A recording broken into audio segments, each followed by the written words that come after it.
Welcome to CP Sharma classes. Isomerism का last lecture होने वाला है। इसमें अपन पढ़ने वाले हैं कन्फर्मेशनल आइसोमेरिज्म। इससे पहले देखो स्ट्रक्चरल आइसोमेरिज्म कंप्लीट हो गई, जियोमेट्रिकल आइसोमेरिज्म कंप्लीट हो गई और ऑप्टिकल आइसोमेरिज्म कंप्लीट हो चुकी है। ये कन्फर्मेशनल आइसोमेरिज्म बची हुई है, कन्फर्मर बचे हुए हैं। इनको इस वीडियो में अपन डिस्कस करने वाले हैं। सबसे पहले देखो कन्फर्मेशनल आइसोमर है ना, ये इनफाइनाइट बनते हैं कन्फर्मर्स। ये चीज ध्यान रखना। कन्फर्मर बनते किस कारण है, क्या कारण है कि जो कन्फर्मेशनल आइसोमेरिज्म जनरेट होती है। अब जीआई में अपन देखें तो डबल बॉन्ड या रिंग के अराउंड रेस्ट्रिक्टेड रोटेशन होता है, तब जीआई बनती है, जीआई होती है वहां पे। इसमें क्या होगा कि कार्बन कार्बन के बीच सिंगल बॉन्ड होगा और फ्री रोटेशन हो जाएगा। जबकि जो जियोमेट्रिकल आइसोमेरिज्म थी ना, उसमें कार्बन कार्बन के बीच में डबल बॉन्ड था, वो रेस्ट्रिक्ट कर रहा था रोटेशन को।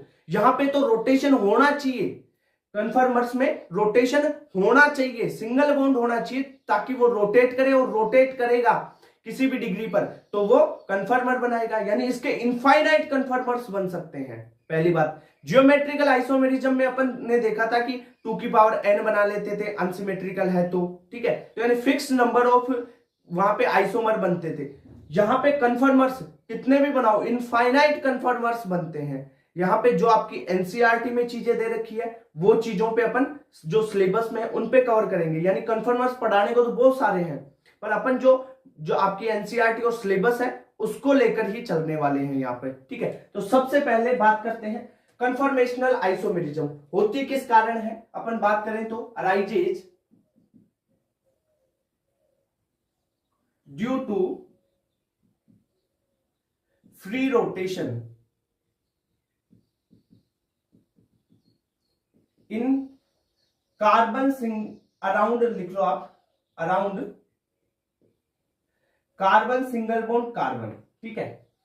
कार्बन सिंगल बॉन्ड कार्बन के अराउंड फ्री रोटेशन होता है, यानी सिंगल बॉन्ड से जुड़ा हुआ है कार्बन तो वो क्या रोटेट कर सकता है ना, फ्री रोटेशन होगा इस कारण। यानी फ्री रोटेशन, ध्यान रखना, फ्री रोटेशन के कारण कन्फर्मेशनल आइसोमेरिज्म जनरेट होती है, पहली बात। दूसरी बात मैंने बताया कि इसके इनफाइनाइट कन्फर्मर्स बन सकते हैं, तो इनफाइनाइट कन्फर्मर्स, इनफाइनाइट कन्फर्मर्स बन सकते हैं भाई। हर डिग्री चेंज करते जाओ, एंगल चेंज करते जाओ, थीटा चेंज, जो डाइहेड्रल एंगल, इसमें बॉन्ड एंगल चेंज नहीं होता, ध्यान रखना। हाँ, इंपोर्टेंट चीज है, लिख लो। कन्फर्मर्स में बॉन्ड एंगल, ठीक है, पूरा लिख देता हूं, bond angle and bond length remain same. भाई बॉन्ड एंगल और बॉन्ड लेंथ चेंज नहीं होती है। चेंज क्या सर, आप तो एंगल बोल रहे हो, वो डाइहेड्रल एंगल होता है, वो भी समझाने वाला हूं क्या होता है डाइहेड्रल एंगल। चेंज क्या होता है, डाइहेड्रल एंगल चेंज। अब डाइहेड्रल एंगल क्या होता है उसके बारे में अभी देख लो, डिटेल से चर्चा करेंगे। डाइहेड्रल एंगल पे ही चर्चा करने वाले, 60 डिग्री, 120 डिग्री, 180 डिग्री, कितना चेंज होता है, क्या है, ठीक है। एक बात और, जो फ्री रोटेशन होता है ना, इसमें कार्बन सिंगल बॉन्ड कार्बन है, तो इस कार्बन सिंगल बॉन्ड कार्बन को फ्री रोटेशन के लिए जितनी एनर्जी चाहिए ना, भाई कार्बन सिंगल बॉन्ड कार्बन है, कन्वर्ट होने के लिए जितनी एनर्जी चाहिए वो रूम टेम्परेचर पे मिल जाती है, सिंगल बॉन्ड है इसलिए। जबकि मैंने जीआई में बताया था कि कार्बन डबल बॉन्ड कार्बन है, एनर्जी ज्यादा होगी, ये चीज बताया था ना। हाँ, तो वहां से इसको रिलेट कर लेना इतनी बात, ओके। आगे चले, देखो जो कन्फर्मेशनल आइसोमेरिज्म है, मिनिमम कितने कार्बन होने चाहिए। क्या मेथेन में करवा दें या एथेन में हो सकता है, तो मिनिमम इसके लिए 2 कार्बन चाहिए। यानी CH4 की अगर बात करें, मेथेन की बात करें तो नो कन्फर्मर, मेथेन के कोई भी कन्फर्मर नहीं बनेंगे। मिनिमम आपको चाहिए, मिनिमम कार्बन कितने चाहिए, 2, और वो होगा एथेन। 2 यानी एथेन ही तो है, 2 कार्बन, ठीक है। तो मिनिमम 2 कार्बन हो सकते हैं। और बना कितने सकते हो, इसके इनफाइनाइट कन्फर्मर्स बना सकते हो। मेथेन के 0 रहेंगे क्योंकि मिनिमम तो 2 कार्बन तो आपको चाहिए, चाहे न्यूमान बनाओ चाहे आप सोहर्स बनाओ प्रोजेक्शन इसके, ठीक है।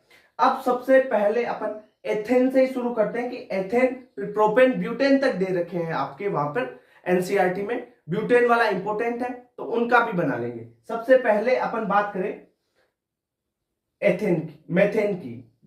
मेथेन में तो 0 हो गए, ठीक है। अब एथेन में मिनिमम कितने कार्बन, 2 कार्बन है एथेन में, मिनिमम चाहिए। अब एथेन के कन्फर्मर्स कैसे बनाएंगे, कितने टाइप होते हैं सर इसके, उसकी बात करते हैं। तो ये टाइप होंगे ना कन्फर्मेशनल आइसोमेरिज्म, इसमें अपन 2 टाइप पढ़ेंगे, एक तो न्यूमान पढ़ेंगे और एक पढ़ेंगे सोहार्स।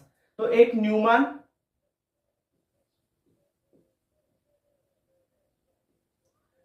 प्रोजेक्शन और एक होगा सोहर्स।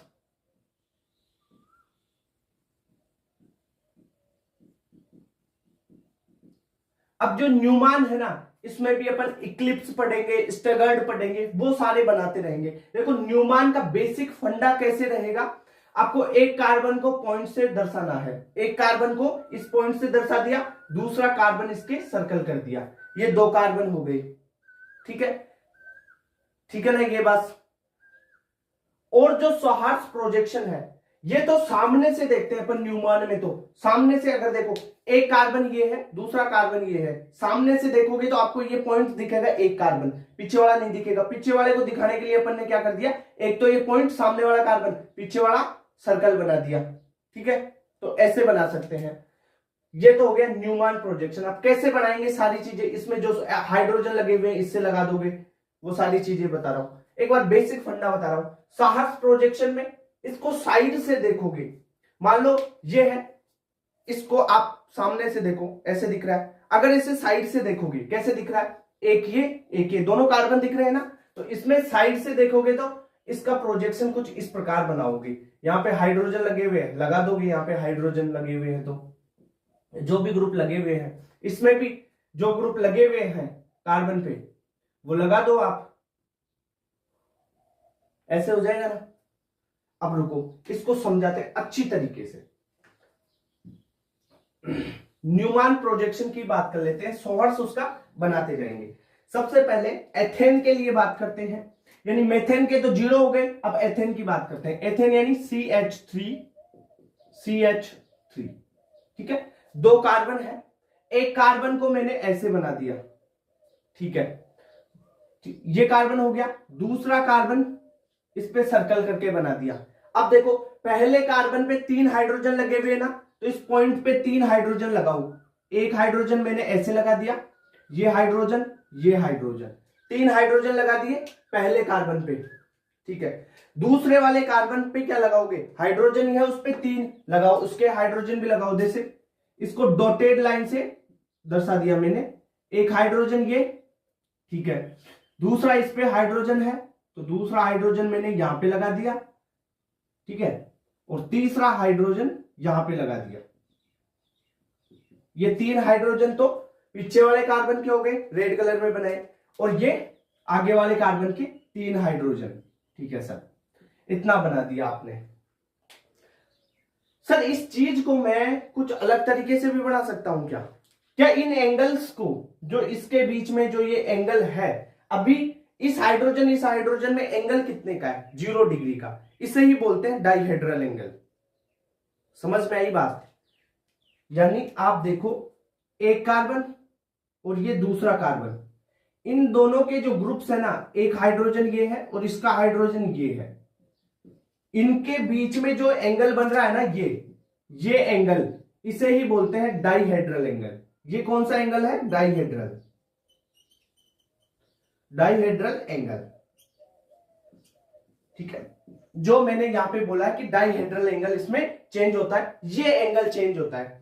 अब मान लो एक काम करो, आप इसको, इस डाइहेड्रल एंगल को 60 डिग्री घुमा दो, पीछे वाले को 60 डिग्री घुमाओ, पूरे को 60 डिग्री घुमाना है, पूरे को घुमा के बताओ मेरे को। इसमें क्या करते हैं अपन, 60 डिग्री घुमाते हैं, 120 घुमाते हैं, 180 घुमाते हैं, ऐसे घुमाते हैं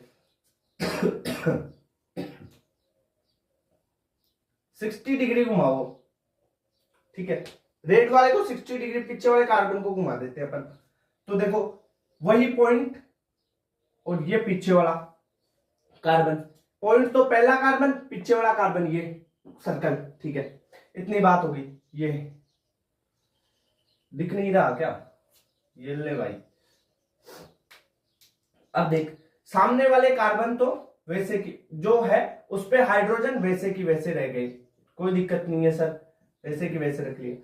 अब जो ये पीछे वाले कार्बन है, इसके हाइड्रोजन, इसमें डायहेड्रल एंगल अपन कर देते 60 डिग्री का, 60 डिग्री से घुमा दो इसको, तो एक तो इसका हाइड्रोजन यहां पे आ जाएगा, ये वाला यहां पे आ गया, ये वाला हाइड्रोजन है, ये 60 डिग्री घूमेगा तो ये यहां पे आ जाएगा, ये यहां पे आ गया, ये वाला कहां पे जाएगा, यहां पे चला जाएगा, तो ये वाला यहां पे चला गया। इतनी बात क्लियर। अब इनमें जो एंगल है ना, वो देखो, ये एंगल है वो कितना है, 60 डिग्री। ओके सर, आगे इसको घुमाए तो 60 डिग्री। अब आगे इसको 60 डिग्री घुमाओगे तो ये हाइड्रोजन कहां पे आ जाएगा, यहां पे इसके पास में, ये इसके पास में, ये इसके पास में, यानी सेम टू सेम ही तो बन गया।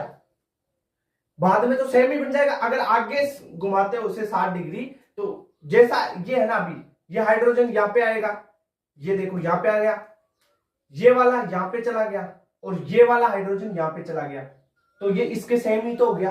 अब देखो, इसमें ये फॉर्म होती है ना जहां डाइहेड्रल एंगल 0 है, यानी मैं डाइहेड्रल एंगल को क्या बोलूं, थीटा बोल दूं, थीटा यहां 0 है। ये बॉन्ड एंगल नहीं है, ध्यान रखना, bond angle, bond length same रहती है, यहाँ पे डाइहेड्रल एंगल है ये, इसको डाइहेड्रल एंगल को मैंने थीटा बोला है, ठीक है, डाइहेड्रल एंगल थीटा। यहां पे 0 है, और यहां पे डाइहेड्रल एंगल कितना आ गया, इसमें कितना आ गया, 60 डिग्री आ गया। ओके, तो ये जब डाइहेड्रल एंगल 0 है ना, तो इसे बोलते हैं इक्लिप्स्ड। इस फॉर्म को क्या बोलते हैं, इक्लिप्स्ड। और जो डाइहेड्रल एंगल अगर 60 डिग्री है तो इसे बोलेंगे स्टेगर्ड।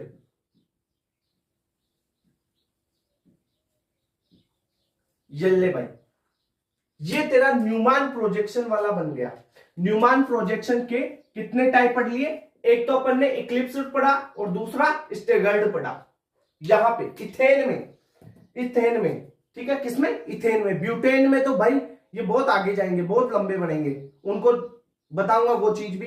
पहले इथेन का समझो, इसमें दो बन रहे हैं, एक इक्लिप्स बन रहा है, दूसरा क्या बन रहा है, स्टेगर्ड बन रहा है, ठीक है। इतनी बात। सर आपने तो बोला था कि इसमें तो इनफाइनाइट बनते हैं, आपने तो दो ही बनाया। भाई देख मेरी बात सुन, इक्लिप्स्ड और स्टेगर्ड के बीच में जितने भी बन रहे हैं उनका एक नाम होता है, उन्हें स्क्यू कहते हैं। चाहे 5 डिग्री पे बन रहा हो, 10 डिग्री पे बन रहा हो, कितने ही बड़े अनंत बन रहे हैं, इनफाइनाइट, उनको क्या बोलते हैं, इनके बीच में, इक्लिप्स्ड और स्टेगर्ड के बीच में जितने भी बनेंगे उन्हें बोलेंगे स्क्यू, ठीक है। इतनी बात। तो यहां पे पॉइंट लिख दूं मैं आपके लिए, ऑल कन्फर्मर बिटवीन पूरा ही लिख देता हूं, between eclipsed and staggered are skew. Skew ध्यान रखना, इक्लिप्स्ड और स्टेगर्ड के बीच में जितने भी बन गए अब उन्हें क्या बोलेंगे, उनका एक कॉमन नेम होता है स्क्यू। आपकी जो नीट की एग्जाम है ना, उसमें ये स्क्यू वाला बिल्कुल भी नहीं आएगा, स्क्यू वाला बिल्कुल भी नहीं आएगा। आपके आएगा क्वेश्चन इक्लिप्स्ड क्या है, स्टेगर्ड क्या है, पहली बात। दूसरी बात, अब क्वेश्चन और क्या बन सकता है इसमें, आपके लिए क्वेश्चन बन सकता है इनकी एनर्जी के बारे में, इनकी स्टेबिलिटी के बारे में क्वेश्चन बन सकता है। तो अपन एनर्जी और स्टेबिलिटी चेक करते हैं इनकी। अगर देखो आप स्टेबिलिटी चेक करते हैं, पहले स्टेबिलिटी,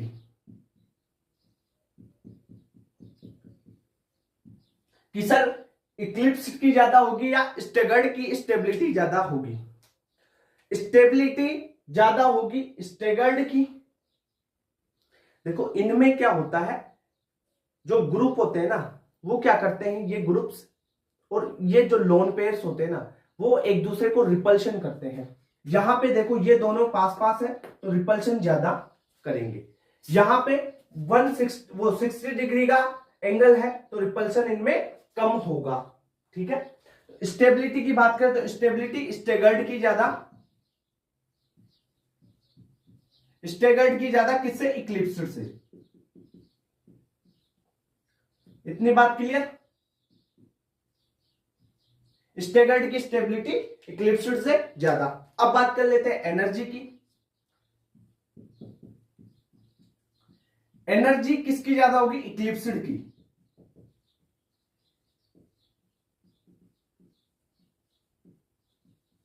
स्टेगर्ड से ज्यादा एनर्जी किसकी होगी? इक्लिप्स्ड। देखो मेरी बात सुनो, एनर्जी और स्टेबिलिटी में इनवर्सली प्रोपोर्शनल, यानी जिसकी स्टेबिलिटी ज्यादा उसकी एनर्जी कम। यानी जिस भी चीज की एनर्जी ज्यादा होती है ना, उसकी स्टेबिलिटी कम होती है, और स्टेबिलिटी ज्यादा हो गई मतलब एनर्जी कम हो गई। ठीक है, ये चीज आपको पता है? ठीक है सर, इतनी बात क्लियर हो गई। अब सर इसका एनर्जी प्रोफाइल डायग्राम भी बना दो एक बार। अगर अपन बात करें, यहां पर मैं इधर एनर्जी लिख दूं और इधर डाइहेड्रल एंगल जो थीटा है ना, ये डाइहेड्रल एंगल 0, 60 वगैरह ऐसे। यहां पे ये 0 डिग्री मैंने माना, यहां पे 60 डिग्री, फिर माना 120 और फिर 180 डिग्री। ठीक है, इतनी बात क्लियर है। सबसे पहले सबसे ज्यादा एनर्जी किसकी होगी? एनर्जी इक्लिप्स्ड की ज्यादा होगी और स्टेगर्ड की कम होगी। तो स्टेगर्ड तो इस लेवल पे रहेगा एनर्जी में माना, और इक्लिप्स्ड यहां पे। इक्लिप्स की एनर्जी ज्यादा है।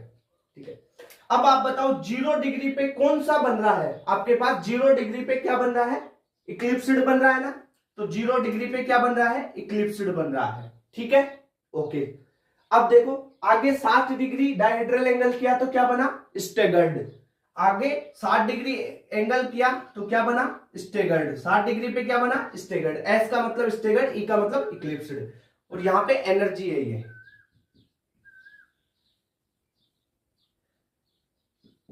ठीक है, ऊपर एनर्जी है, इधर डायहेड्रल एंगल है। अब देखो 60 से फिर आगे 60 डिग्री बढ़ाया, यानी 120 हुआ। अगर इसे आगे 60 डिग्री कर देते तो ये तो सेम हो जाएगा ना ऐसे।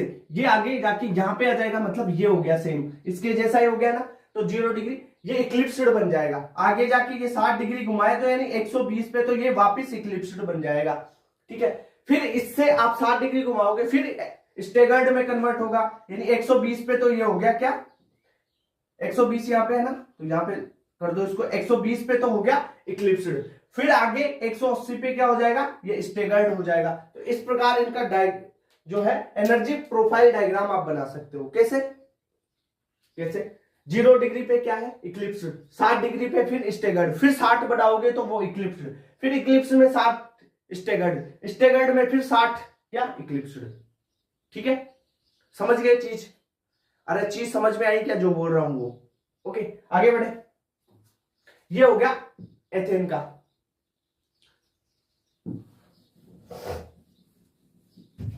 इनमें जो अपन ने कंपाउंड देखे, इनमें स्ट्रेन आ जाता है। तो कैसा स्ट्रेन आएगा? वो अपन दो टाइप के स्ट्रेन होते हैं, इसमें चर्चा करते हैं। देखो, एक तो होता है torsional strain. Sir torsional strain क्या है? आपने इक्लिप्स बनाया, स्टेगर्ड बनाया, मान लो यहां पे एक अपन बात कर ले, जैसे एक ये कार्बन, एक दूसरा कार्बन, ये यहां पे इस से ये एक का हाइड्रोजन है यहां पर मानो आपके पास, और ये दूसरे वाले का हाइड्रोजन है इसके पास में।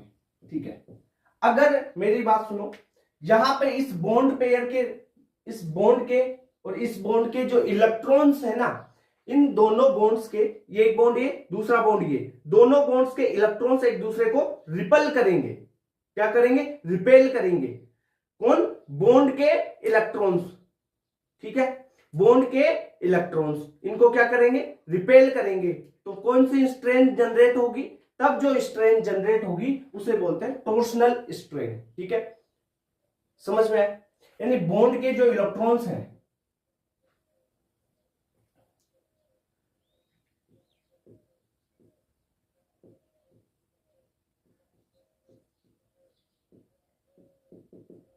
बॉन्ड के इलेक्ट्रॉन्स क्या करेंगे, रिपल्सन करेंगे, और रिपल्सन होने पर क्या जनरेट होगी, टॉर्सनल स्ट्रेन। इतनी बात क्लियर, समझ में आया क्या? अरे ये बॉन्ड के जो ये इलेक्ट्रॉन्स है ना, ये आपस में एक दूसरे को क्या करेंगे, रिपेल करेंगे, और ये क्या है, एक दूसरे को दूर भगाना चाहेंगे, रिपेल करेंगे, दूर भगाना चाहेंगे। जैसे अपन ने बात की, मान लो यहां पे एक हाइड्रोजन, यहां पे दूसरा हाइड्रोजन इसके पास में है, और ग्रुप भी लगे हुए, मैं जनरली इन दोनों की बात कर रहा हूं। यहां पे ये क्या होता है, इक्लिप्स्ड होता है ना।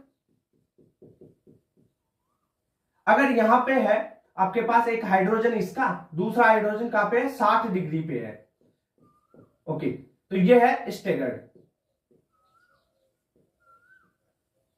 अब इसमें बताओ किसमें रिपल्शन ज्यादा करेंगे, ये जो बॉन्ड के इलेक्ट्रॉन्स है, क्या इक्लिप्स्ड में रिपल्शन ज्यादा करेंगे या स्टेगर्ड में रिपल्शन ज्यादा करेंगे, ये बताओ आप,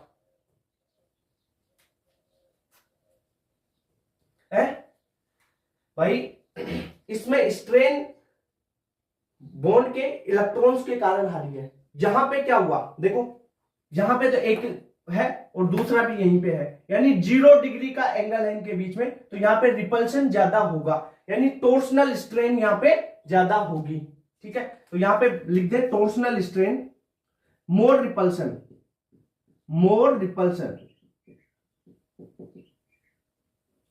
मोर रिपल्सन होगा यहां पे। और यहां पे देखो 60 डिग्री का अंतर आ गया ना, कितने डिग्री, 60 डिग्री ये घूम रहा है, तो भाई इसमें रिपल्शन कम होगा, तो लेस रिपल्शन।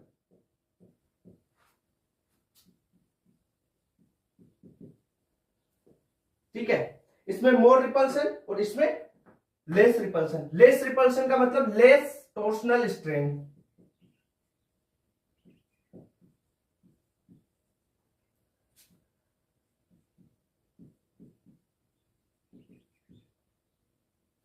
और इसमें मोर टॉर्सनल स्ट्रेन।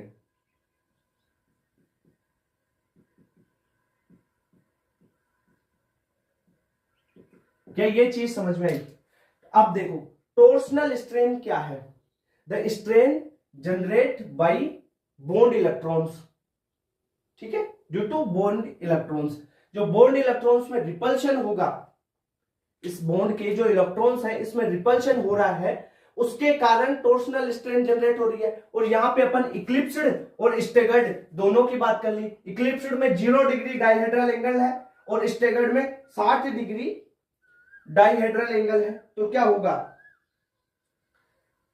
इसमें कम होगी और इसमें ज्यादा होगी टॉर्सनल स्ट्रेन, इसमें कम होगी, क्योंकि यहां पे जो बॉन्ड के पेयर के जो इलेक्ट्रॉन्स हैं, भाई बॉन्ड पेयर के जो इलेक्ट्रॉन्स हैं यहाँ पे दूर दूर है और यहाँ पे पास पास है, तो टॉर्सनल स्ट्रेन समझ में आई क्या? अरे लिख लो सीधा यार, क्या है torsional strain? Due to bond pair electrons. ठीक है, ये है आपका टॉर्सनल स्ट्रेन के लिए, बॉन्ड पेयर के जो ये इलेक्ट्रॉन्स है ना, ये इन इलेक्ट्रॉन्स के कारण है, ये पहली बात। अब अपन चर्चा करें, टॉर्सनल स्ट्रेन तो होगी, एक होती है वंडर वाल स्ट्रेन। ठीक है, वो किसके कारण होती है उसकी भी बात कर लेते हैं। वंडर वाल स्ट्रेन,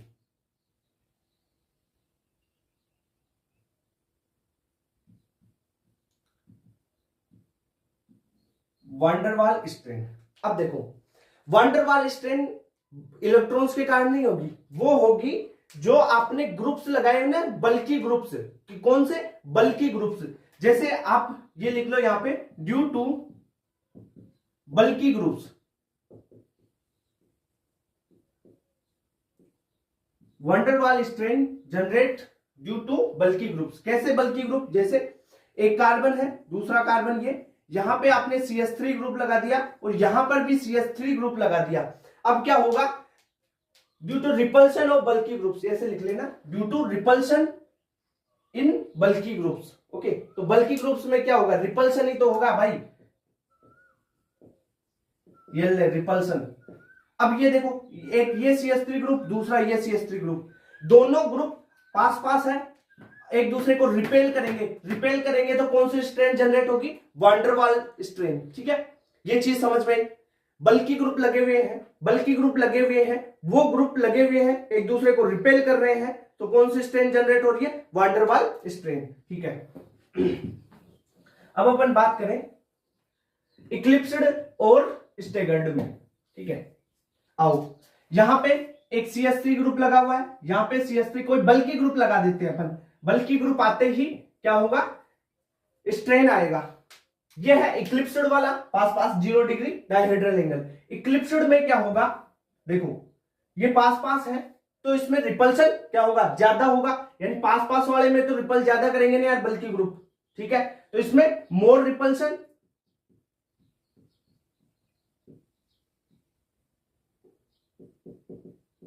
मोर रिपल्सन और मोर वान डेर वाल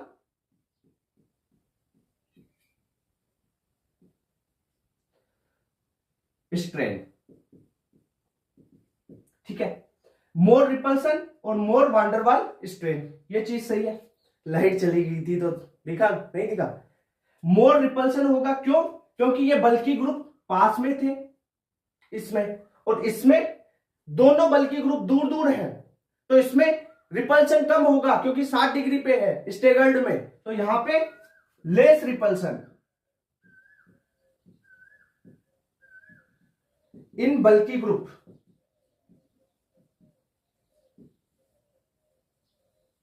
बल्कि ग्रुप्स में लेस रिपल्शन होगा, तो यहां पे क्या होगा? लेस वान डेर वाल स्ट्रेन। ठीक है, ये चीज समझ में आई क्या?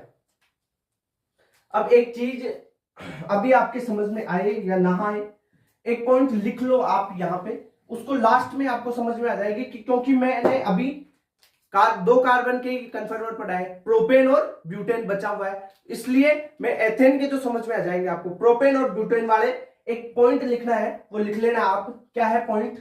अगर अपन बात करें एथेन की, फिर बात करें प्रोपेन की, और फिर बात करें ब्यूटेन की, इन तीनों में कौन सी स्ट्रेन होगी? तो एथेन में तो देखो सारे ही क्या थे? हाइड्रोजन हाइड्रोजन थे, कोई बल्कि ग्रुप नहीं था ना। एथेन तो क्या था भाई?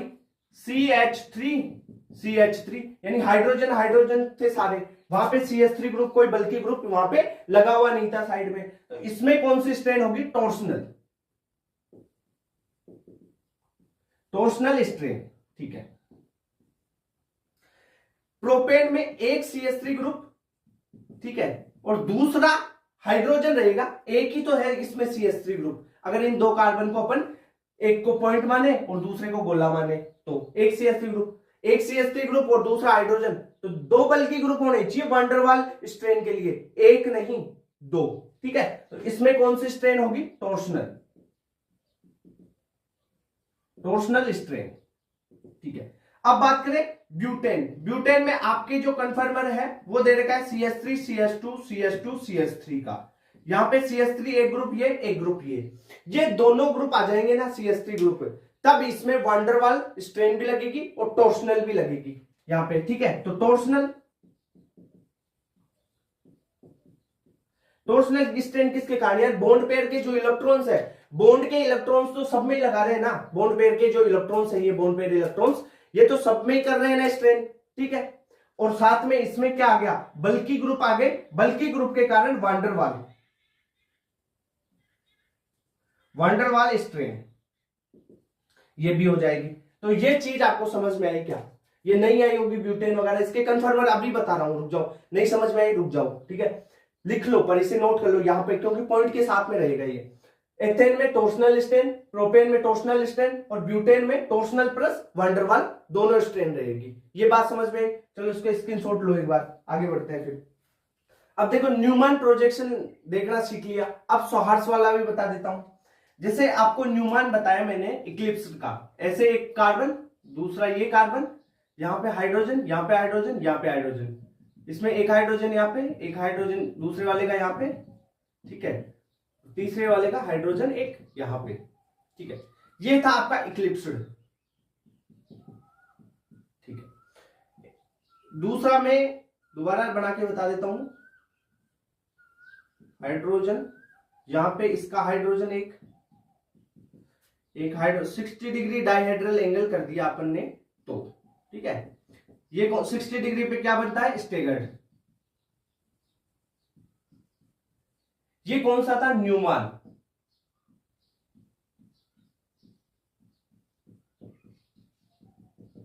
अब न्यूमान प्रोजेक्शन तो क्या होता है कि सामने से देख रहे हो आप, क्या से, सामने से। अगर आप साइड से देखते हो तब बनता है sawhorse, side, S sawhorse, S side, S side, sawhorse बनता है साइड से देखते हो। इस पॉइंट को सामने से देखो ऐसे दिखेगा, साइड से देखो ये दिखेगा, ठीक है, तो साहर्स बनाते हैं इसका, सॉहर्स।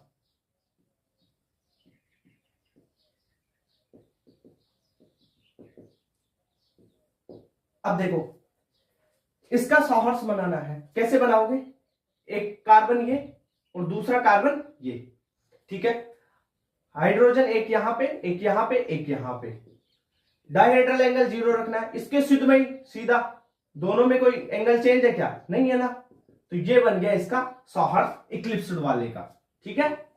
अगर स्टेगर्ड वाले का बनाए तो किसमें 60 डिग्री डायहेड्रल एंगल है, ये कितना है 60 डिग्री, 60 डिग्री डायहेड्रल एंगल है, ठीक है सर। कैसे बनाओगे, यहां पे एक कार्बन, ये आपका दूसरा कार्बन, ये हाइड्रोजन पहले कार्बन का, ये पहले कार्बन के हाइड्रोजन हो गए, ठीक है सर।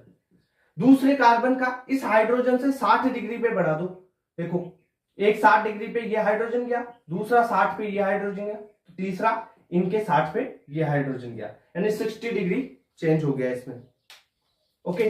तो ये सॉहर्स बनाना आ गया ना, साइड से, इस चीज को साइड से देखेंगे तो सॉहर्स बन जाएगा, ठीक है। अब ये तो इथेन के हो गए, अब मैं प्रोपेन के भी बता देता हूं, यहां पे प्रोपेन के सॉहर्स और इक्लिप्स्ड दोनों, प्रोपेन यानी CH3 CH2 CH3, यहां पे क्या करेंगे, एक कार्बन ये ले लेंगे, एक ये ले लेंगे, और CH3 को साइड में, साइड एटम के रूप में लगा देंगे, ओके चलो ठीक है सर। इसका इक्लिप्स्ड बनाओ, प्रोपेन का इक्लिप्स बनाओ, एक कार्बन तो यहां पे ले लिया मैंने, दूसरा कार्बन ये पीछे ले लिया, ठीक है। पहले वाले इस कार्बन पे एक तो CH3 लगा हुआ है, ठीक है सर, यहां पे CH3 लगा दिया, ये CH3 लगा हुआ है जो, ठीक है, दो हाइड्रोजन है, ये दो हाइड्रोजन लगा दिए।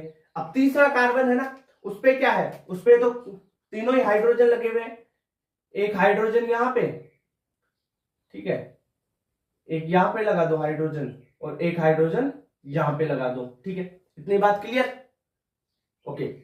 अब सर इसका सॉहर्स बनाओ, सॉहर्स कैसे बनाओगे, एक कार्बन, चलो यहां से बता दो, इस पेन से बता देते हैं, एक कार्बन आगे वाला, ये पीछे वाला कार्बन, इस पे देखो, इस कार्बन को पॉइंट बोला है मैंने, इस कार्बन को सर्कल बोला है। इस पॉइंट वाले कार्बन पे दो तो हाइड्रोजन है, एक CH3, एक तो है इस पे CH3 और दो है क्या इस पे हाइड्रोजन, ये बन गया सर।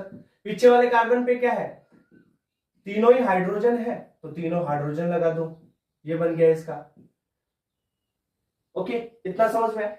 अब प्रोपेन का ये अपने इक्लिप्स्ड बना लिया, अब इसका बना दो स्टेगर्ड। स्टेगर्ड कैसे बनाओगे, सामने वाला एक कार्बन, पीछे वाला कार्बन, ठीक है, सामने वाले कार्बन पे जो CH3 लगा हुआ है, चलो ठीक है, इसको क्या करो 60 डिग्री घुमा दो, आप ऐसे कर लो, सामने वाले को या पीछे वाले को, कैसे भी किसी एक को घुमा दो, आप एक को घुमाना है।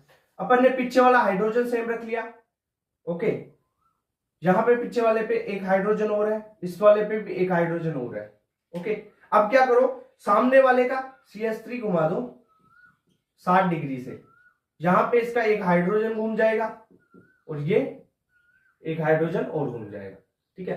तो ये डायहेड्रल एंगल कितने का डिग्री का हो गया, 60 डिग्री का हो गया ना इसमें। या CH3 को यहां पे रख के इस हाइड्रोजन को घुमा दो, एक ही बात है, किसी एक कार्बन पे घुमा दो भाई, ऐसे 60 डिग्री का आ गया ना चेंज, ओके।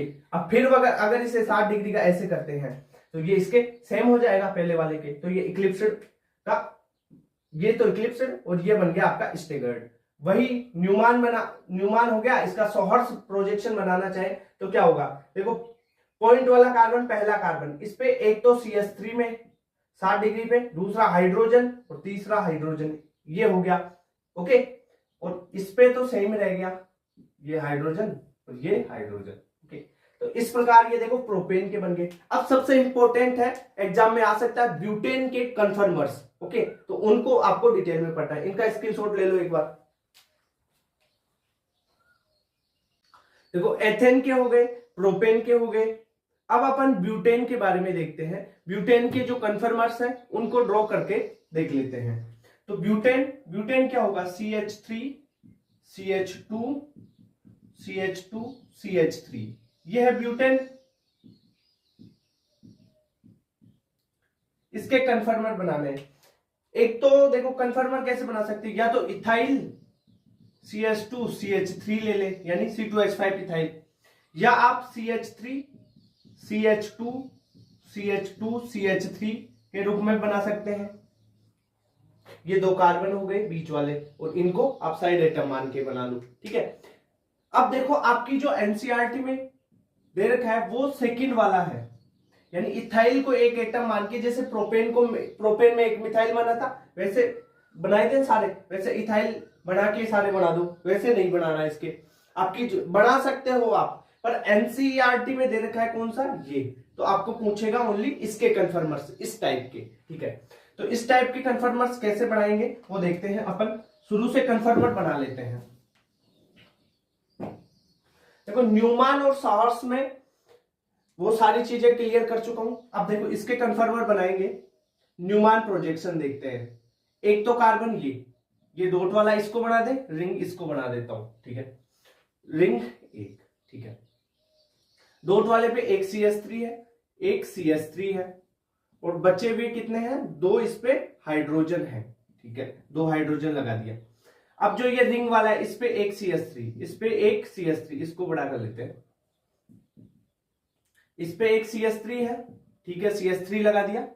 दो हाइड्रोजन है इस पे भी, तो इस पे हाइड्रोजन लगा लो दो, एक हाइड्रोजन ये और एक हाइड्रोजन ये जब 0 डिग्री डाइहेड्रल एंगल है, थीटा यहां पे क्या है, 0 डिग्री है ऑन डाइहेड्रल एंगल, तो इसे बोलेंगे इक्लिप्स्ड। इतनी बात क्लियर। अब अपन क्या करते हैं, 60 डिग्री से रोटेट कर देते हैं इसको 60 डिग्री पे।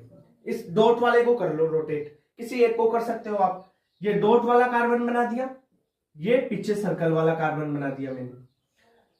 सर्कल वाले कार्बन के जो है उनको तो फिक्स रख देते हैं, CH3 यहां पे एक हाइड्रोजन और दूसरा हाइड्रोजन यहां पे, सर्कल वाले फिक्स। अब डॉट वाला है ना, उसको 60 डिग्री घुमाना है, यानी ये CH3 है, इस CH3 को 60 डिग्री यहां पे घुमा दो, फिर क्या होगा, ये वाला यहां पे आ जाएगा, ये वाला यहां पे चले जाएगा।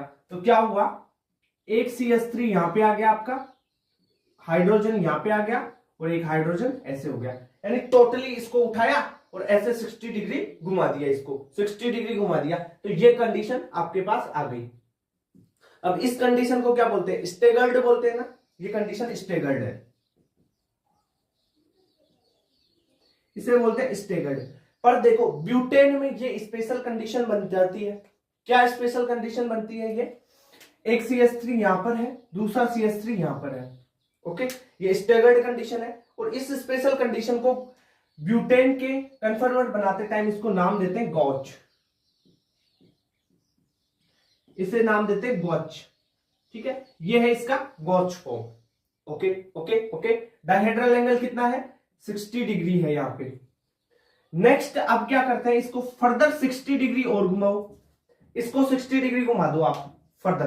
देखो ये पॉइंट वाला कार्बन, ये पूरा कार्बन बड़ा वाला, एक कार्बन पीछे वाला कार्बन पे जो है वो चीजें सारी फिक्स रखनी है आपको, फिक्स रख दिया।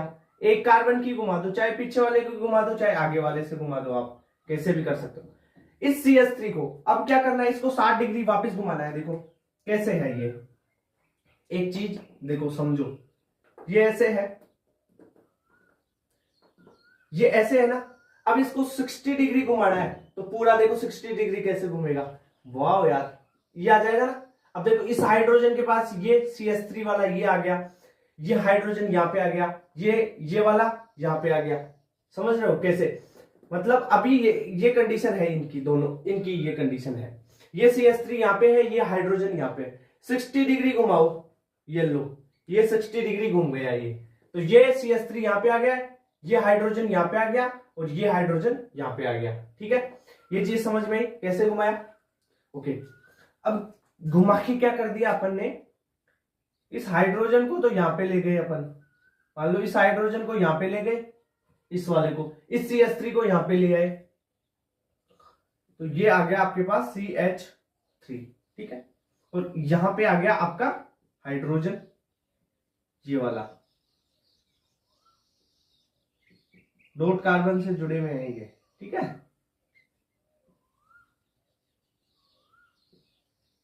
ये हो गया, इतनी बात क्लियर।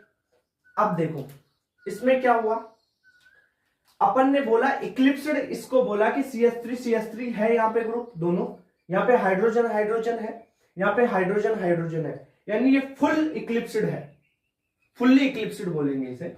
और यहाँ पे देखो एक CH3 एक हाइड्रोजन, एक CH3 एक हाइड्रोजन, एक है ना, एक CH3 एक हाइड्रोजन, तो इसे बोलेंगे पार्शियली इक्लिप्स्ड, ओके। और इसे बोल देंगे अब फुल्ली इक्लिप्स्ड, नाम लिख दो इसका, ठीक है। ये फुल्ली इक्लिप्स्ड है, ये पार्शियली इक्लिप्स्ड है। फर्दर इसको अगर 60 डिग्री और घुमाते हैं आप, यानी देखो कितना घुमा दिया, इसको 60 घुमाया, ये 120 डिग्री पे आ गया, या नहीं इसको 60 घुमाया, ये 0 पे है तो ये 60 डिग्री पे आ गया, 60 से फिर 60 घुमाया, ये 120 डिग्री पे आ गया। अब इसे 60 और घुमाते हैं, यानी 180 डिग्री पे ले जाना है आपको। अब देखो ये तो आपका एक कार्बन है और दूसरा कार्बन ये है, पीछे वाले कार्बन पे CH3 लगा हुआ है, सेम रखते हैं, अपने को कोई दिक्कत नहीं है, इनको सेम रखना है, ये रख दिया। अब क्या करना है, इसको घुमाना है। कैसे घुमाओगे, जैसे यहां पे देखो एक तो ये हाइड्रोजन, ये CH3 वाला है और ये इस हाइड्रोजन का है। अब इसको घुमाओ कितना, 60 डिग्री, 60 डिग्री ऐसे घुमाओगे, इसे घुमाया, यहाँ पे पूरा सिस्टम ऐसे घूमेगा, ये पूरा सिस्टम घूम गया। यहाँ पे देखो ये CH3 था, ये यहाँ पे आ गया, ये हाइड्रोजन यहाँ पे आ गया, ये हाइड्रोजन उठ के यहाँ पे चला गया, ठीक है। चीज समझ में आई कुछ, तो क्या हो गया, यहां से CH3 यहां पे आ गया, एक हाइड्रोजन यहां पे और एक हाइड्रोजन यहां पे। अब देखो ये क्या बना, स्टेगर्ड फॉर्म है, स्टेगर्ड है, ठीक है, स्टेगर्ड बोल दिया इसे। स्टेगर्ड क्या है, स्टेगर्ड 60 डिग्री का डायहेड्रल एंगल हो जाए, 60 डिग्री का, यहाँ पे उसे स्टेगर्ड बोलते हैं। स्टेगर्ड में इसे एक स्पेशल नाम देते हैं, जैसे यहाँ पे 2 CH3 यहाँ पे थे ना 60 डिग्री के एंगल पे, तब इनको एक गोची नाम दिया था, गोची।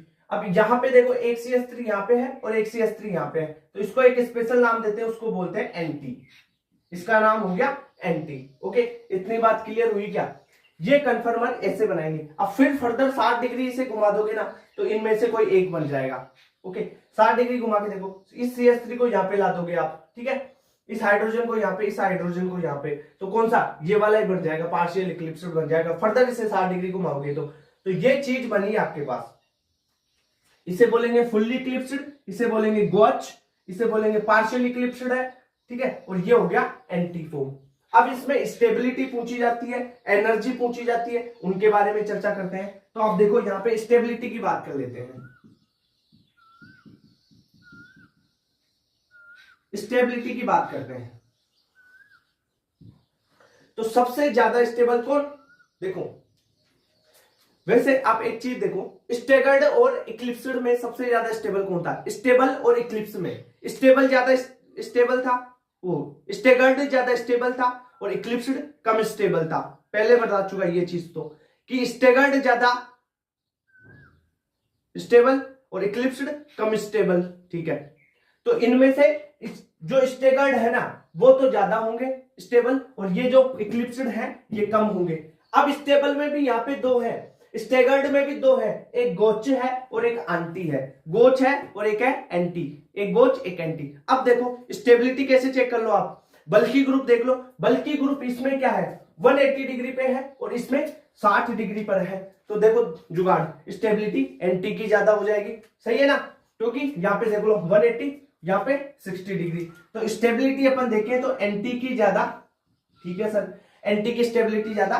उसके बाद में गोच फॉर्म आ जाएगी, ये गोच फॉर्म आ गई। इसके बाद में, गोच के बाद में अपन देखें तो पार्शियली इक्लिप्स्ड हो गया, फिर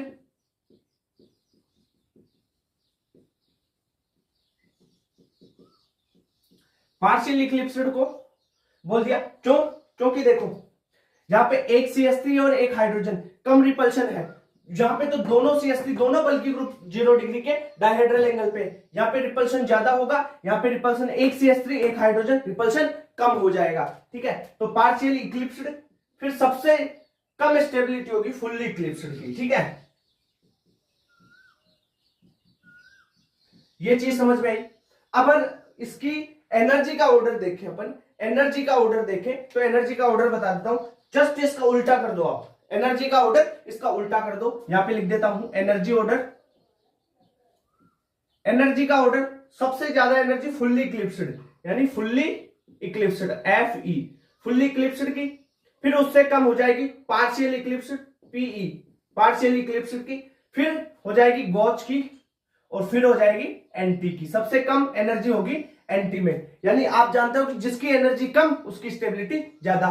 तो ये चीज तो हो गई इसमें। अब इसमें एक चीज और आ जाती है कि जो गॉच फॉर्म है और एंटी फॉर्म है, इनकी स्टेबिलिटी तो ज्यादा है, एंटी की स्टेबिलिटी सबसे ज्यादा है, पर कई बार कंडीशन क्या होती है कि गोच इफेक्ट लग जाता है और गोच फॉर्म की स्टेबिलिटी ज्यादा हो जाती है। किस कारण होती है? हाइड्रोजन बॉन्डिंग के कारण होती है। वो चीज अपन पढ़ लेते हैं गोच इफेक्ट के रूप में। ठीक है, तो अब अपन गोच इफेक्ट के रूप में देखने वाले हैं। अपन ज्यादा गोच इफेक्ट किस पे पढ़ेंगे भाई? एंटी और गोच की जो स्टेबिलिटी है उसको ध्यान में रखते हुए पढ़ेंगे कि इनमें हाइड्रोजन बॉन्डिंग करवा दी जाए तब क्या होगा। ठीक है,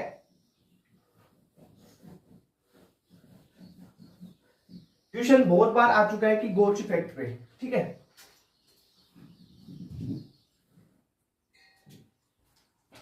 टॉपिक डालो गोच इफेक्ट।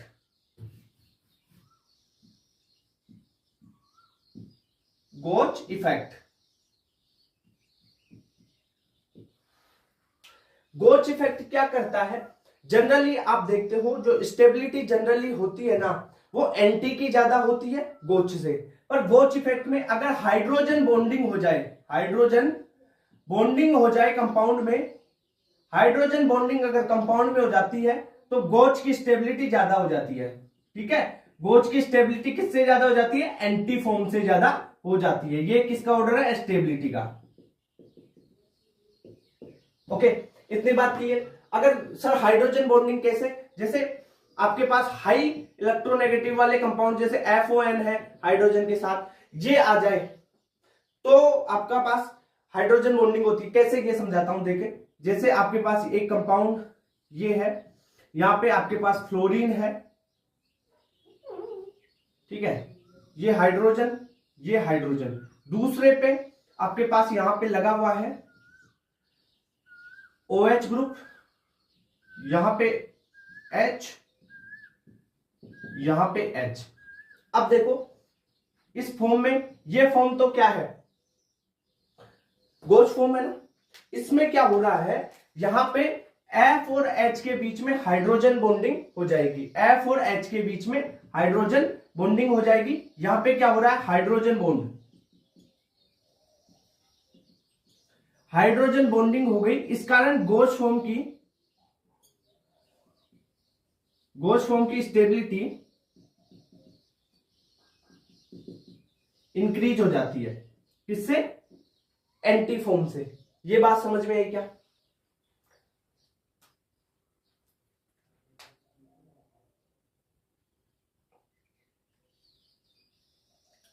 ठीक है, एक एग्जांपल और देखते हैं। जैसे अपन बात करें, इसका एक एग्जांपल लो, यहां पे अपन बनाते हैं इसका एंटी फॉर्म। ठीक है, F,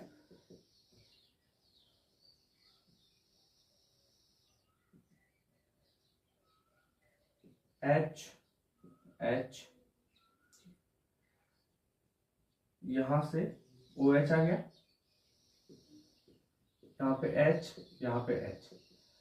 अब ये फॉर्म इसका एंटी फॉर्म है, देख लो, ये फॉर्म एंटी फॉर्म है, पर एंटी फॉर्म की स्टेबिलिटी कम हो गई और गोच फॉर्म की ज्यादा हो गई।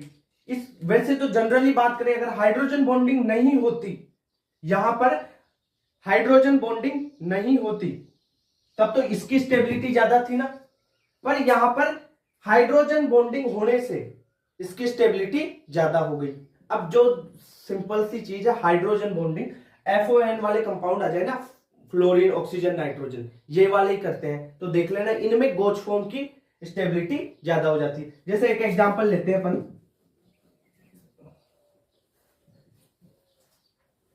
देखो,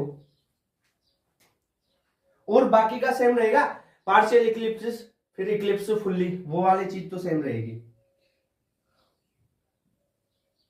यहां पे NO2 ले लेते हैं, ठीक है, हाइड्रोजन, हाइड्रोजन, यहां पे OH, यहां पे हाइड्रोजन, यहां पे हाइड्रोजन। एक तो फॉर्म ये है, दूसरी फॉर्म हमने बना दी इसकी, यहां पे NO2, यहां पे हाइड्रोजन, यहां पे हाइड्रोजन, यहां पे हाइड्रोजन, ये हाइड्रोजन, और यहां पर आपका OH फॉर्म आ जाएगी, ठीक है, OH। तो ये तो एंटी फॉर्म लग रहा है ना आपको, ठीक है, ये एंटी हो गया, और ये आपका गॉच फॉर्म लग रहा है आपको। तो जनरली तो एंटी की ज्यादा होती है, पर क्या यहाँ पे हाइड्रोजन बॉन्डिंग हो सकती है? देखो NO2, नाइट्रोजन आ गया ना, NO2 FON, और ये इसके साथ क्या करेगा, हाइड्रोजन बॉन्डिंग, यहाँ पे H बॉन्ड हो जाएगा। हाइड्रोजन बॉन्डिंग होगी तो इसकी स्टेबिलिटी इसकी ज्यादा हो जाएगी। सर क्यों होती है? देखो स्टेबिलिटी इसलिए ज्यादा होगी, यहाँ पे हाइड्रोजन बॉन्ड लगा तो देखो कितने कार्बन की रिंग बनी, कितने मतलब एटम्स की रिंग बनी इसमें, एक पीछे वाला कार्बन, दो, एक आगे वाला कार्बन, तीन, ठीक है, एक वो तीन हो गए ना, ये एक ऑक्सीजन, फिर कार्बन दो, ये तीन, ये चार, ठीक है। तो ऐसे अपन बात करें, एक रिंग बन जाती है, किलेट बन जाता है, जिलेट बन जाता है, तो क्या होगा, स्टेबिलिटी होगी। अगर रिंग फॉर्म हो रही है तो भाई स्टेबिलिटी तो बनती है, ठीक है, इतनी बात क्लियर। चलो ठीक है, आगे बढ़े। 5 मेंबर की बन जाएगी ना, हाइड्रोजन, ऑक्सीजन, भाई यहां से उठा, एक पीछे वाला कार्बन, एक वहां पे लगा हुआ है ये रिंग वाला, उस पे उससे ये जुड़ा हुआ आगे वाला कार्बन, 3 हो गए, ये 4, और ये हाइड्रोजन के साथ 5 हो गई ना, 5 मेंबर की रिंग। ओके, इतनी बात क्लियर। तो स्टेबिलिटी किसकी ज्यादा होगी, गॉच फॉर्म की, ठीक है, एंटी की नहीं होगी। ओके, इतनी बात क्लियर। आगे चलो, देख जैसे एक एग्जांपल की बात कर लेते हैं इसी में, और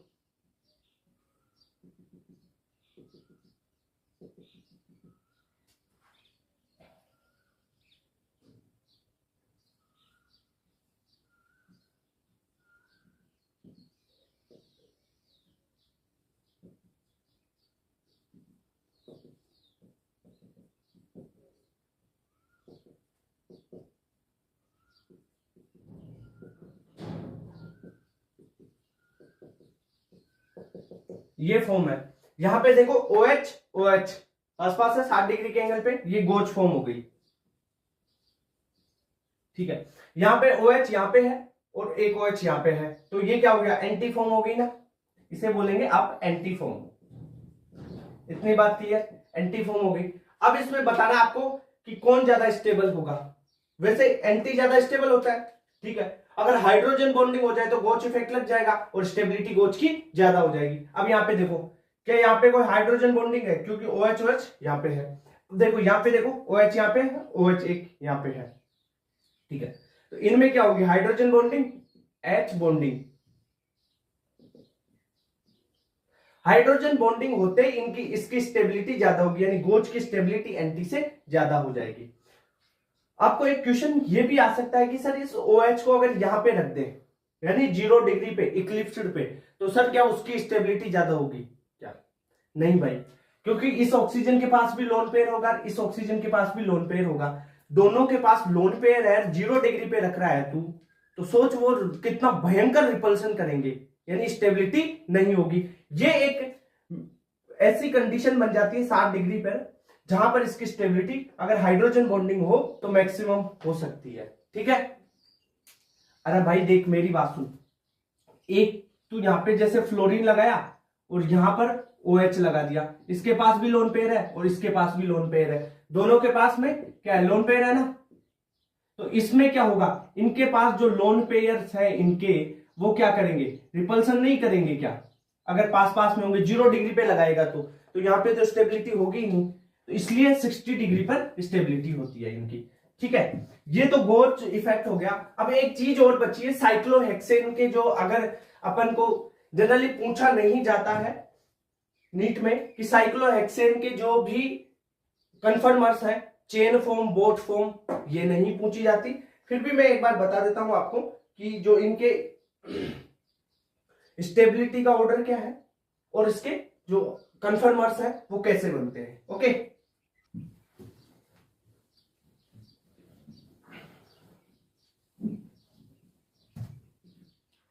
तो साइक्लोहेक्सेन के देख लेते हैं हम।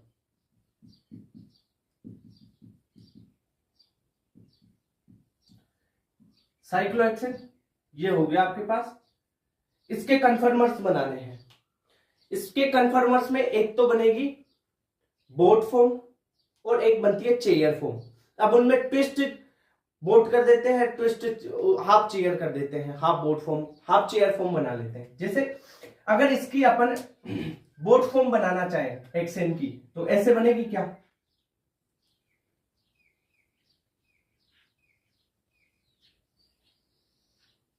ये बनी, लगा कुछ बोट जैसा। कार्बन गिन लो, 1 2 3 4 5 6। अब इसमें एक्सियल और इक्विटोरियल पहले, बहुत पहले पूछा जाता था, तब पेपर आता था, तब एक्सियल और इक्विटोरियल जो हाइड्रोजन फ्लेक्स है उनके बारे में, वो अभी आपको कुछ भी नहीं पढ़ना। ये है बोट फॉर्म, ठीक है। अगर चेयर फॉर्म बनाना चाहे तो इसकी कैसे बनाओगे,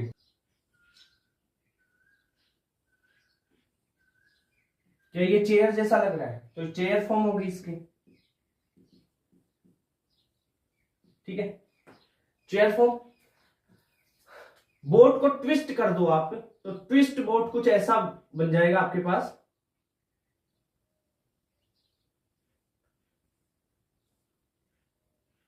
यहां से ये, इसका मतलब है कि ये कार्बन यहां से कट नहीं कर रहा है इसको, ये इसके ऊपर होके आ रहा है, कार्बन ट्विस्ट कर दिया उसको, ठीक है।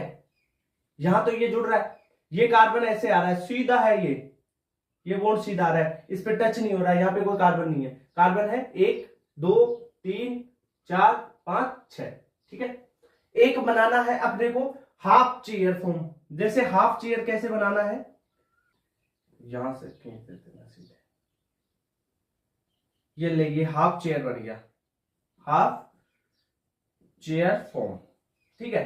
तो ये जनरली पूछा नहीं जाता, बोट फॉर्म, चेयर फॉर्म वगैरह, पर भी आप देख लो, चेयर फॉर्म की स्टेबिलिटी सबसे ज्यादा होगी, फिर ट्विस्ट बोट की, फिर बोट की, फिर हाफ चेयर की, ठीक है। सबसे ज्यादा चेयर फॉर्म की स्टेबिलिटी, ओके। इसे ट्विस्ट बोट बोलते हैं, ये ट्विस्ट बोट, सबसे ज्यादा चेयर फॉर्म की स्टेबिलिटी, फिर ट्विस्ट बोट की, फिर बोट की, और फिर हाफ चेयर की, ठीक है। स्टेबिलिटी लिख देता हूं,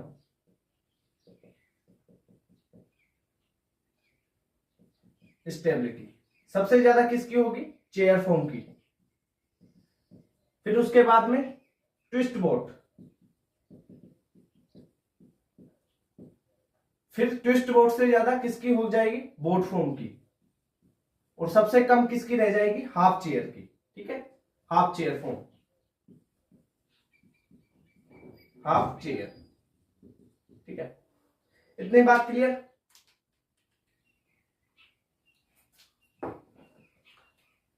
ठीक है।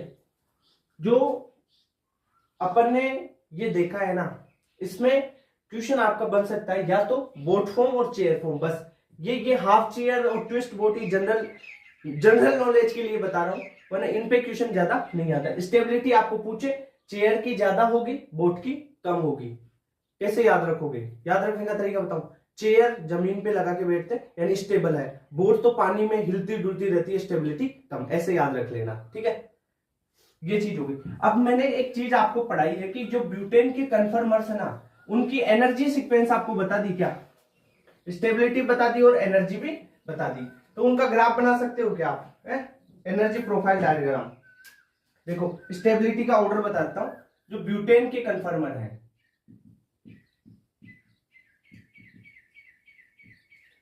अभी पढ़ाया था ना, जस्ट टॉपिक है, तो मैंने क्या बोला, सबसे ज्यादा होती है एंटी की, फिर गॉच, ठीक है, फिर पार्शियली इक्लिप्स्ड और फिर फुल्ली इक्लिप्स्ड। ये था इनका स्टेबिलिटी। फिर मैंने गोच इफेक्ट बताया कि अगर हाइड्रोजन बॉन्डिंग है तो गोच की ज्यादा हो जाएगी एंटी से स्टेबिलिटी, ठीक है। वही एनर्जी का ऑर्डर रहेगा, जस्ट उल्टा करो एनर्जी का ऑर्डर। सबसे ज्यादा होगी पार्शियली इक्लिप्स्ड की, फिर फुल्ली इक्लिप्स्ड, पहले सबसे ज्यादा होगी फुल्ली इक्लिप्स्ड की, फिर पार्शियली इक्लिप्स्ड की, फिर होगी गॉच की, और सबसे कम होगी एंटी की। ये हो गया एनर्जी का।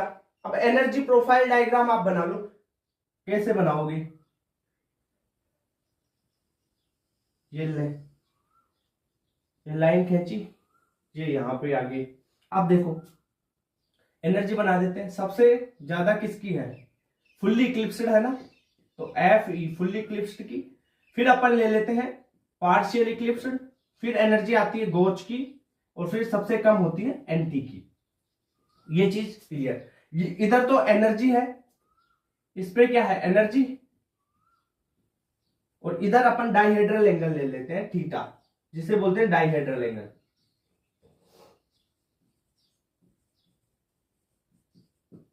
ठीक है, इतनी बात क्लियर। अब देखो लाइनें बना देता हूं यहां पे, या वैसे भी समझ जाओगे। डाइहेड्रल एंगल 0, फिर लेना अपने को 60 डिग्री, फिर 120 डिग्री पे जाना है, और फिर 180 डिग्री पे जाना है, ठीक है। 0 डिग्री पर फुल्ली इक्लिप्स्ड होता है ना। अरे भाई 0 डिग्री पे क्या होगा? ये है, ये कार्बन, यहां पे CH3 और यहां पर ही CH3, यानी 0 डिग्री पर फुल्ली इक्लिप्स्ड होगा, ठीक है। 0 डिग्री पर एनर्जी का ग्राफ यहां पे रहेगा। अब इसे 60 डिग्री घुमाते हैं, इसे 60 डिग्री CH3 को यहां पे करते हैं। अब ये इसका फॉर्म का क्या नाम था? इस फॉर्म का नाम था 60 डिग्री घुमा दिया तो गोच फॉर्म आ गई थी ये। तो यानी 60 डिग्री घुमाने पर 60 पे कौन सा आ जाएगा? गोच पे आ जाएगा 60 पे, ठीक है। एनर्जी यहां पे आ गई 60 डिग्री पे, ठीक है। अगर आप देखो इस CH3 को फिर फर्दर 60 डिग्री घुमाते हैं, यानी 120 करते हैं, तो ये क्या होगा? एक CH3 यहां पे था, एक CH3 यहां पे आ गया, ठीक है, पीछे वाले का, और इसके साथ में हाइड्रोजन भी था। तो ये कौन सा होगा? ये हो गया पार्शियली इक्लिप्स्ड। ये फॉर्म कौन सी होगी? पार्शियली इक्लिप्स्ड पे चला गया। 120 पे कहां पे चला गया? ये पार्शियल इक्लिप्स्ड की लाइन ये है, ये है गॉच फॉर्म की लाइन, ये है एंटी की लाइन, और ये है फुल्ली इक्लिप्स्ड की लाइन, ठीक है। ये गॉच फॉर्म से उठ के 120 डिग्री पे पार्शियल इक्लिप्स्ड पे चला गया, यानी 120 पे कहां पे चला गया? ये पार्शियल इक्लिप्स्ड, यानी यहां पर 120, ठीक है। अब देखो पार्शियल इक्लिप्स्ड से फिर फर्दर इसे कितना 60 डिग्री घुमाया, तो ये CH3 कहां पे चला गया? ये CH3 यहां पे आ गया। अब देखो दोनों CH3 एक दूसरे के एंटी हो गए ना, अपोजिट आ गए, तो कौन सा फॉर्म आ गया? तब आ गया आपका एंटी फॉर्म। यानी इसे 60 डिग्री बढ़ाओ, 60 डिग्री बढ़ाओगे तो एनर्जी कहां पे जाएगी? 120 से 180, 180 पे कहां पे जाएगी? देखो 60 डिग्री घुमाया तो एंटी पे। अब एंटी कहां पे? यहां पे देखो फर्दर ये आ गया आपका 180 पे एंटी पे, ये 180 पे यहां पे आ गया। अब 180 से आगे फिर घुमाते हो इसे, 180 से आगे घुमाओगे तो फिर आगे फर्दर अगर बढ़ाना चाहो ना, तो ये देखो CH3 यहां पे है, एक हाइड्रोजन आ जाएगा इसके साथ। अगर हाइड्रोजन आ रहा है CH3 के साथ, तो ये क्या हो जाएगा? पार्शियल इक्लिप्स्ड पे चला जाएगा। फिर 180 के बाद में ये कहां पे चला जाएगा? पार्शियली इक्लिप्स्ड पे। 180 के बाद में टोटल कितना हो जाएगा? ये 200 और कितना 240। अगर 240 डिग्री पे बात करें तो ये कहां पे जाएगा? वापस पार्शियली इक्लिप्स्ड पे चला जाएगा, ठीक है। फिर 60 डिग्री बढ़ाओगे तो कहां पे चला जाएगा? CH3 यहां पे आ जाएगा, CH3 यहां पे आ जाएगा, फर्दर 60 डिग्री घुमाओगे तो, ठीक है। एक CH3 यहां पे, तो एक CH3 यहां पे, दूसरा यहां पे, कौन सा फॉर्म हो गया? फिर गोच फॉर्म। फिर वापस ये कहां पे आ जाएगा? गोच पे आ जाएगा। अगर 240 में 60 जोड़ो कितना हो गया? 300 पे, 300 पे ये यहां पे आ जाएगा गोच फॉर्म में, गोच पे। फिर अगर आप इसमें क्या जोड़ोगे? 60 डिग्री जोड़ोगे तो दोनों CH3 एक जगह, यानी फुल्ली इक्लिप्स्ड पे। फिर फर्दर अगर 360 पे बोलेंगे तो ये ऊपर चला जाएगा 300, और फिर ये 360, ये 300 पे, ठीक है। डाइहेड्रल एंगल का और इसका ये कॉम्बिनेशन समझ में, जनरली 180 तक पहुंचा जाता है भाई, ठीक है, आगे बढ़ाते रहो जैसे मैंने बताया वैसे। ठीक है, ये याद कर लो, यहां तक जहां तक तो देख लेना, एनर्जी के सीक्वेंस में देख लेना, अरे भाई किसकी एनर्जी बढ़ रही है, एनर्जी घट रही है, उस हिसाब से। ओके, तो यहां पर देखो कन्फर्मेशनल आइसोमेरिज्म कंप्लीट हो गया, आइसोमेरिज्म का टोटल टॉपिक कंप्लीट हो चुका है। ठीक है, अब मैं ये सोच रहा हूं कि आपको क्वेश्चन प्रैक्टिस सेशंस के थ्रू भी करवा दूं, पर जितने इंपॉर्टेंट क्वेश्चन है और पीवाईक्यू है ना, वो मैं एक एक मिनट में क्वेश्चन बना रहा हूं, 1 मिनट में 2 क्वेश्चन सोल्व करना है अपने को। या बड़ा क्वेश्चन होगा तो 1 क्वेश्चन कर लेंगे, वो रील्स के थ्रू आपको दे दिया जाएगा। कमेंट करके बताना, 1 क्वेश्चन या 2 क्वेश्चन 1 मिनट की रील में बना के आपको एक अलग से फोल्डर बना के दे दूं। अगर आप रील भी स्क्रॉल करो ना, तो उन क्वेश्चंस को, पीवाईक्यू को, कॉन्सेप्ट को, उनको देखते रहो, तो वो रिवीजन होता रहेगा आपका। वरना जो क्वेश्चन प्रैक्टिस सेशन है वो तो लेके आने वाला ही हूं मैं, कि अलग से एनसीईआरटी के और इंपॉर्टेंट क्वेश्चन, ठीक है, वो अपन यहाँ पे कवर करेंगे। पर साथ में जो और क्वेश्चन है उनमें से ही छांट छांट के इंपॉर्टेंट क्वेश्चन है, इंपॉर्टेंट टॉपिक है, उनको रील्स में बना के दे दूं आपको, कि एक अलग से फोल्डर बनाया और उसमें पढ़ देंगे 1-1 मिनट की रील्स। ठीक है, तो आप उनको फ्री टाइम में देख लो, क्वेश्चंस का रिवीजन हो जाएगा।